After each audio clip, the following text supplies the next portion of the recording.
There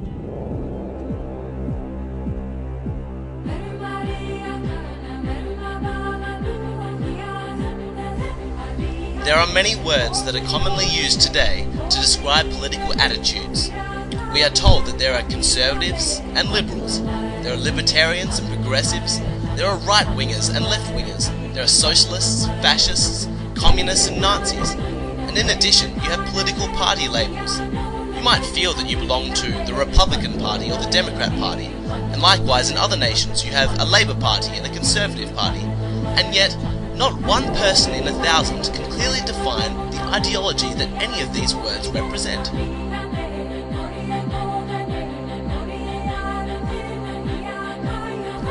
They are used primarily as labels to impart an aura of either goodness or badness, depending on who uses the words and what emotions they trigger in their minds. Most political debates sound like they originate at the Tower of Babel. Everyone is speaking a different language. The words may sound familiar, but speakers and listeners have their own private definitions.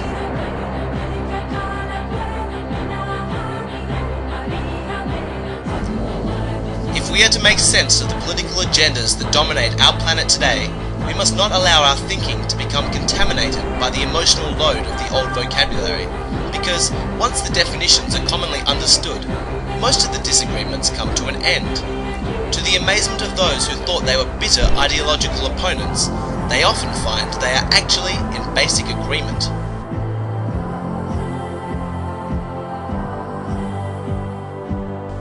It may surprise you to learn that most of the great political debates of our time can be divided into just two viewpoints. All of the rest is fluff. Typically they focus on whether or not a particular action should be taken, but the real conflict is not about the merits of the action. It is about the principles, the ethical code that justifies or forbids that action. It is a contest between the ethics of collectivism on the one hand and individualism on the other. Those are words that have meaning, and they describe a philosophical chasm that divides the entire Western world.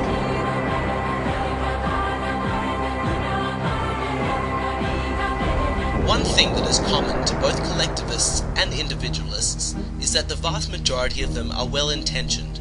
They want the best life possible for their families, for their countrymen, and for mankind. They want prosperity and justice for their fellow man. Where they disagree is how to bring those things about. This series will explore the research done over 45 years by Mr. Edward G. Griffin about the 5 major concepts of social and political relationships, and within each of them, the opposite viewpoints of collectivism and individualism.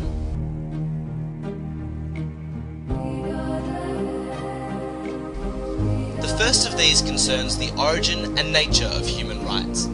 Part 2 of this series will show where rights are derived from. Does an individual have rights simply because a law guarantees them? It is important to determine where rights originate from, both for governments and individuals, because the universal rule is, a right's source determines their nature. Where does the justification for protecting those rights come from, and where does an individual or government claim their authority from when they exert force over others in protecting those rights?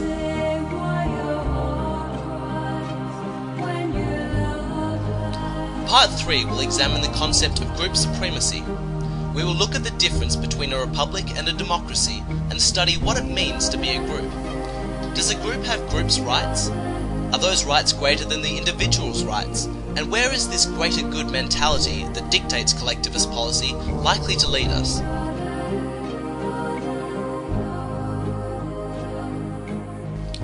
In Part 4, we look to the divide between collectivism and individualism regarding coercion versus freedom, primarily a question of charity. The issue of charity is a two-part question. First, what is to be achieved, and then how to achieve it.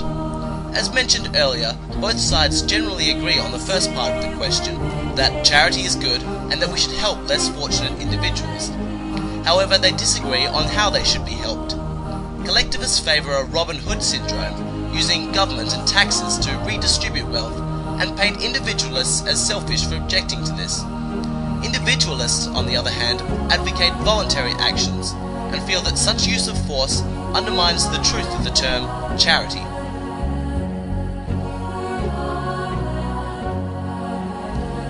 Part 5 we examine equality and inequality under law. Collectivists believe themselves to be social engineers and use government to enforce racial or gender quotas in order to bring about a more equal society.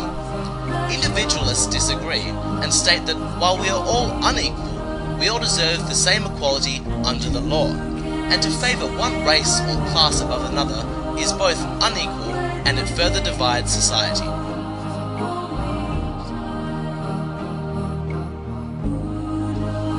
The final part of this series explores the proper role of government, the difference between an individualist and collectivist state, and where each government will take its society.